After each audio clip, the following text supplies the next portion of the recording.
കാണാതൊരു മുമ്പയുടെ പുതിയൊരു വിശേഷത്തിലേക്ക് എല്ലാവർക്കും സ്വാഗതം. ബാലചന്ദ്രൻ അമ്മയുടെ ഫോണിൽ നിന്നും തൻ്റെ ഫോണിലേക്ക് സെൻഡ് ചെയ്ത വോയിസ് റെക്കോർഡ്സ് എല്ലാം കേട്ടുകൊണ്ടിരിക്കുകയാണ്. അങ്ങനെ റൂമിൽ ചെന്നിരുന്ന അലീനയുടെ വോയിസ്, രേവതിക്കുട്ടിക്ക് അയച്ച വോയിസ് കേൾക്കുന്നുണ്ട്.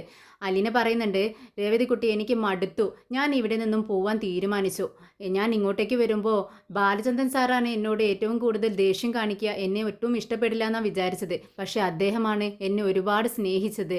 അതുകൊണ്ട് തന്നെ അദ്ദേഹത്തോട് യാത്ര പറയണം. അതുപോലെ മനുവേട്ടനോടും ഞാൻ എത്രയും പെട്ടെന്ന് ഇവിടെ നിന്നും ഇറങ്ങുമെന്ന് പറയാണ്. ഉടനെ രേവതിക്കുട്ടി പറയുന്നുണ്ട്, ഇറങ്ങുന്നതിന് മുൻപേ ആ പരട്ട സ്ത്രീയെ ഉണ്ടല്ലോ അങ്ങ് മാറ്റി നിർത്തി ചേച്ചി പറഞ്ഞേക്കണം. 22 വർഷങ്ങൾക്ക് മുൻപ് നിങ്ങൾ പെറ്റു തള്ളിയ മകളാണ് ഞാനെന്നും നിങ്ങളെ ഒരു നോക്ക് കാണാനും നിങ്ങളോട് സംസാരിക്കാനും നിങ്ങളെ അമ്മയെന്ന് വിളിക്കാനുമുള്ള കൊതി കൊണ്ടാണ് ഞാനിവിടെ വന്നതെന്നും പക്ഷെ നേരെ തിരിച്ചാണ് സംഭവിച്ചതെന്നും ചേച്ചി പറഞ്ഞേക്കണം. നീ ചേച്ചിയോട് ചെയ്ത ഈ ചതിയെക്കുറിച്ച് ആലോചിച്ച് ആ സ്ത്രീ ഉരുകി ഉരുകി തീരട്ടെ, മരിക്കുവോളം ഇതിനെക്കുറിച്ച് ആലോചിച്ച് മനസ്സുരുകി മരിക്കണം ആ സ്ത്രീ എന്ന് പറയുകയാണ്. ഇതങ്ങ് കേട്ടതും ബാലചന്ദ്രൻ ആകെ ഞെട്ടി നിൽക്കുവാണ്. ആകെ വിഷമിച്ച് ബെഡിലേക്ക് അങ്ങ് ഇരുന്നു പോകുന്നുണ്ട്. പിന്നീട് രേവതിക്കുട്ടിയും ഗ്രേസിയും മാമച്ചായനും കൂടി ഷെറിൻ്റെ വീട്ടിലേക്ക് ചെല്ലുവാണ്. ഉമ്മറത്തെത്തിയതും വണ്ടി നിർത്തിയപ്പോൾ രേവതിക്കുട്ടി ചോദിക്കുന്നുണ്ട്, ആൻറ്റി ഇത് തന്നെയാണോ വീടെന്ന് ചോദിക്കുക. അതേ മോളെ, എനിക്ക് നല്ല ഓർമ്മയുണ്ട്, ഇത് തന്നെയാണെന്ന് പറഞ്ഞ് മുറ്റത്തേക്ക് ഇറങ്ങുന്നുണ്ട്. അങ്ങനെ സിറ്റൗട്ടിലെത്തിയതും കോളിംഗ് ബെല്ല് അടിക്കുന്ന സമയത്ത് ഉള്ളിൽ നിന്നും ഒരു സ്ത്രീ വന്നിട്ട് പുറത്തേക്ക് വരുന്നുണ്ട്. അങ്ങനെ ഇവരോട് ചോദിക്കുന്നുണ്ട്, നിങ്ങൾ ആരാണ്, എവിടുന്നാണ് വരുന്നതെന്ന് ചോദിക്കുകയാണ്.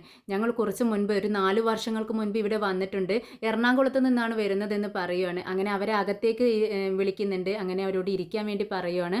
അങ്ങനെ ഗ്രേസി ആൻറ്റി ചോദിക്കുന്നുണ്ട്, മോളെ നിന്നെ ഞാൻ ഇതിനു മുൻപ് ഇവിടെ കണ്ടിട്ടില്ലല്ലോ. അപ്പോൾ ആ പെൺകുട്ടി പറയുന്നുണ്ട്, ഞാൻ ഇവിടുത്തെ ജോമോൻ്റെ ഭാര്യയാണ്, 2 വർഷമായിട്ടേ ഉള്ളൂ വിവാഹം കഴിഞ്ഞിട്ട്, അതുകൊണ്ട് ആരും എനിക്ക് അറിയത്തില്ല അങ്ങനെയെന്ന് പറയുകയാണ്. ഉടനെ ഗ്രേസി പറയുന്നുണ്ട്, അതുകൊണ്ടാണ് എനിക്ക് പരിചയമില്ലാത്തത്, ഞാൻ 4 വർഷം മുൻപാണ് ഇവിടെ വന്നിട്ടുള്ളത് എന്ന് പറയുകയാണ്. അപ്പോഴേക്കും അകത്തു നിന്നും ആരുടെയോ നിലവിളി കേൾക്കുകയാണ്. എന്നെ ഒന്ന് തുറന്നു വിടൂ, ആരുമില്ല ഇവിടെ, എന്നെ ഒന്ന് രക്ഷിക്കുക, ഇവരെല്ലാവരും എന്നെ കൊല്ലാൻ നോക്കുകയാണ് എന്നൊക്കെ പറയുന്നത് കേൾക്കുന്നുണ്ട്. എല്ലാവരും അങ്ങോട്ടേക്ക് ശ്രദ്ധിക്കുകയാണ്. ഉടനെ തന്നെ ആ പെൺകുട്ടി പെട്ടെന്ന് ഞാനിപ്പോൾ വരാട്ടോ എന്ന് പറഞ്ഞ് അകത്തേക്ക് ചെല്ലുവാണ്. അപ്പോഴേക്കും ഗ്രേസ്യ ചുമരിൽ കാണുന്ന ഒരു ഫോട്ടോ നോക്കിക്കൊണ്ട് പറയുന്നുണ്ട്, അയ്യോ നോക്കിയ അച്ചായ, ഇത് നമ്മുടെ ഷെറിൻ്റെ അമ്മയല്ലേ, ഇവർ മരിച്ചോ, ഇതിന് മാല ഇട്ടിട്ടുണ്ടല്ലോ, മാലയിട്ടാൽ മരിച്ചു എന്നല്ലേ അർത്ഥം എന്ന് പറയുവാണ്. അപ്പോഴേക്കും അകത്തു നിന്നും വീണ്ടും ഇങ്ങനെ ബഹളം കേൾക്കുന്നുണ്ട്.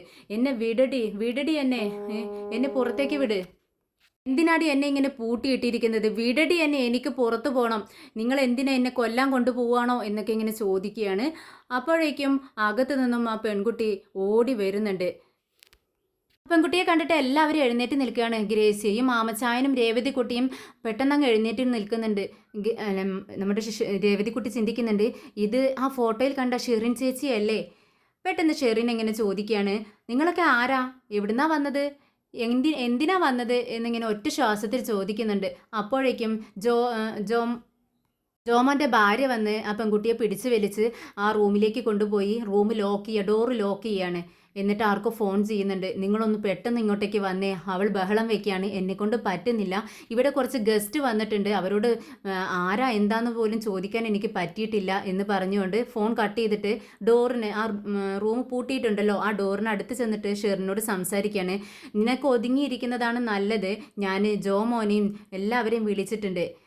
അപ്പോഴേക്കും ആ പെൺകുട്ടി പറയുന്നുണ്ട്, വിളിച്ചോ, നീ ആരെ വേണമെങ്കിലും വിളിച്ചോ, അവരിങ്ങോട്ടേക്ക് വരട്ടെ, ഞാനോ അവരോ ആരെങ്കിലും ഒരാൾ മാത്രമേ ജീവിച്ചിരിക്കത്തുള്ളൂ, എനിക്കറിയണം എന്തിനാ എന്നെ ഇങ്ങനെ പൂട്ടിയിട്ടിരിക്കുന്നത്, എനിക്കിവിടെ നിന്നും പുറത്തിറങ്ങണം, ആര് എന്ത് വേണമെങ്കിലും ചെയ്തോ, ആരെ വേണമെങ്കിലും നീ വിളിച്ചോ എന്നൊക്കെ പറഞ്ഞ് ദേഷ്യപ്പെടുകയാണ് അകത്തു നിന്നും. ശരി, ഞാൻ ഡോറ് തുറക്കാം, പക്ഷേ നീ ഓടരുത്, നമുക്കൊരു ഗസ്റ്റ് വന്നിട്ടുണ്ട് എന്ന് മയത്തിൽ ജോമൻ്റെ ഭാര്യ പറയാണ്.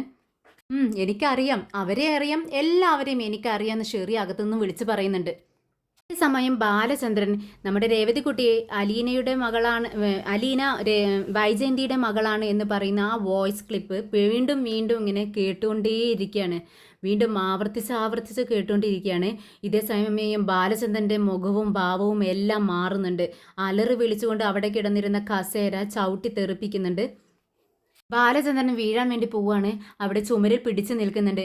അപ്പോഴാണ് ഓപ്പോസിറ്റ് സൈഡിൽ ഉള്ള മിററിൽ തന്നെ കാണുന്നത്. ബാലചന്ദ്രൻ കാണുവാണ്. അപ്പോൾ അട്ടഹസിച്ച് ചിരിക്കുന്നുണ്ട്. പുച്ഛിച്ചുകൊണ്ട് ചിരിക്കുകയാണ്. ബാലചന്ദ്രൻ തന്നെ ഫോട്ടോയിലേക്ക് നോക്കിക്കൊണ്ട് പുച്ഛിക്കുന്നു. എന്നിട്ട് പറയുന്നുണ്ട്, എച്ചിൽ തിന്ന പട്ടി കഴിഞ്ഞ 22 വർഷങ്ങൾ എന്ന് പറഞ്ഞുകൊണ്ട് ചിരിക്കുകയാണ്, ഒരു ഭ്രാന്തനെ പോലെ. ഈ സമയം ഷെറിൻ വീണ്ടും ഓടി നമ്മുടെ മാമച്ചായൻ്റെയും ഗ്രേസിൻ്റെയൊക്കെ അടുത്തേക്ക് ഓടി വരുവാണ്. ഇത് കണ്ട് അവർ പേടിക്കുന്നുണ്ട്. സൂക്ഷിച്ച് നോക്കുകയാണ് ഗ്രേസിയുടെ മുഖത്തേക്ക്. എന്നിട്ട് ഷെറിൻ ചോദിക്കുന്നുണ്ട്, എൻ്റെ കുഞ്ഞിനെ കൊന്നോ നിങ്ങൾ കൊന്നില്ലേ എന്നിങ്ങനെ വിരൽ ചൂണ്ടിക്കൊണ്ട് ഗ്രേസിയോട് ചോദിക്കുകയാണ്. ഗ്രേസി ഇതങ്ങ് കേട്ടതും കണ്ണ് തള്ളുന്നുണ്ട് പുറത്തേക്ക്. കൊന്നില്ലേ നിങ്ങൾ എന്നിങ്ങനെ വീണ്ടും ചോദിക്കുകയാണ് ഷെറിൻ. ഇത് കേട്ടിട്ട് ജോമൻ്റെ ഭാര്യ ഓടി വന്ന് ഷെറിനെ പിടിച്ച് പിറകോട്ട് വലിക്കുന്നുണ്ട്. ഇവരെല്ലാം നീ ആരാണെന്ന് വെച്ചിട്ട് ഇങ്ങനെ സംസാരിക്കുന്നതെന്ന് ചോദിക്കുകയാണ് ആ ഷെറിനോട്. അപ്പോൾ ഷെറിൻ വിളിച്ചു പറയുന്നുണ്ട്, ഇവരെനിക്കറിയാം, ഇവരാ എൻ്റെ കുട്ടിയെ കൊന്നു കളഞ്ഞത് എന്ന് പറഞ്ഞുകൊണ്ട് കുതിറിക്കൊണ്ട് വീണ്ടും മാമച്ചായൻ്റെ അടുത്തേക്ക് ഓടി ചെല്ലുകയാണ്. എൻ്റെ കുഞ്ഞിനെ നിങ്ങൾ കൊന്നു കളഞ്ഞില്ലേ എന്ന് വീണ്ടും ചോദിക്കുന്നുണ്ട്. അപ്പോൾ ജോമൻ്റെ ഭാര്യ വന്ന് വീണ്ടും ഷെറിനെ പിടിച്ചു വലിച്ചിട്ട് പറയുന്നുണ്ട്, സോറി കേട്ടോ, ഒന്നും വിചാരിക്കരുത്, നിങ്ങൾ മെഡിസിൻ കഴിക്കാത്തതിൻ്റെ കുഴപ്പമാണ് എന്ന് പറഞ്ഞുകൊണ്ട് ഷെറിനെ പിടിച്ച് പുറകോട്ട് വലിക്കുകയാണ്. പിന്നീട് ഷെറിൻ രേവതിക്കുട്ടിയുടെ നേരെ തിരിയുവാണ്. എന്നിട്ട് പറയുന്നുണ്ട്, ദേ ഇവളാ എൻ്റെ കുഞ്ഞിനെ കൊണ്ടുപോയത്, ഇങ്ങത്താ എൻ്റെ കുഞ്ഞിനെ ഇങ്ങോട്ടേക്ക് താ, നിനക്ക് എന്ത് വേണമെങ്കിലും ഞാൻ തരാം, എൻ്റെ വീട് വേണമെങ്കിലും നീ എടുത്തോ, എൻ്റെ കുഞ്ഞിനെ മാത്രം തന്നാൽ മതി എന്നിങ്ങനെ വിളിച്ച് പറയുന്നുണ്ട്. അപ്പോൾ ഉടനെ തന്നെ ആ പെൺകുട്ടി ഷെറിനെ അകത്തേക്ക് പിടിച്ചു കൊണ്ടുപോവാണ്. രേവതിക്കുട്ടി ആകെ ഭയന്നിരിക്കുകയാണ്.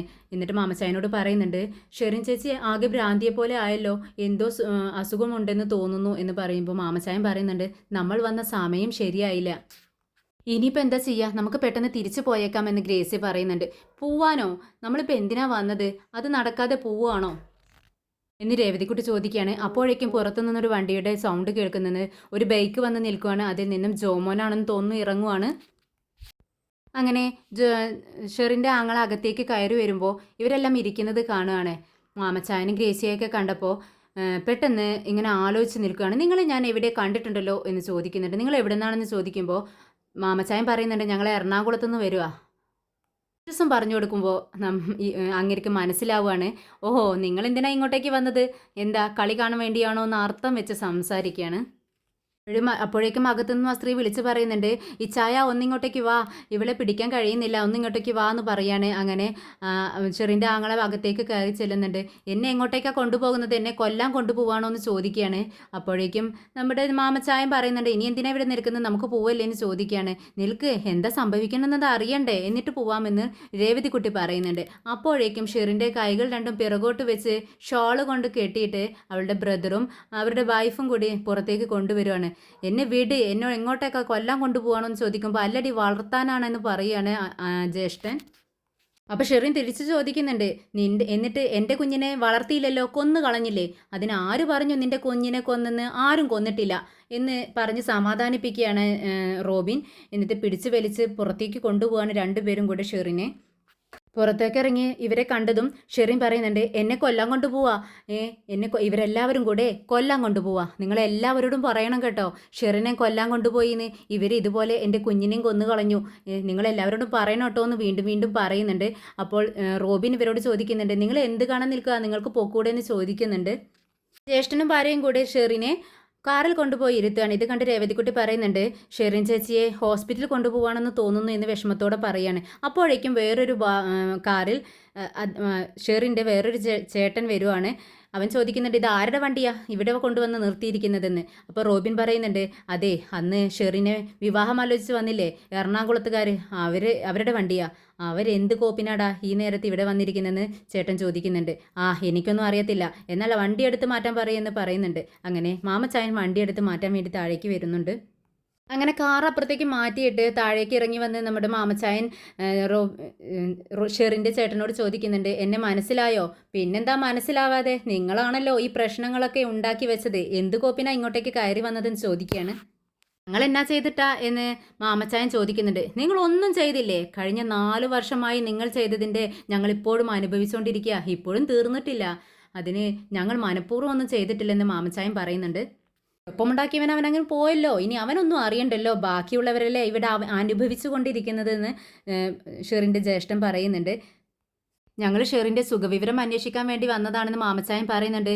ദേ കണ്ടില്ലേ, 4 വർഷമായി എന്നിട്ട് ഇപ്പോഴാണോ അന്വേഷിക്കാൻ വേണ്ടി വരുന്നത്.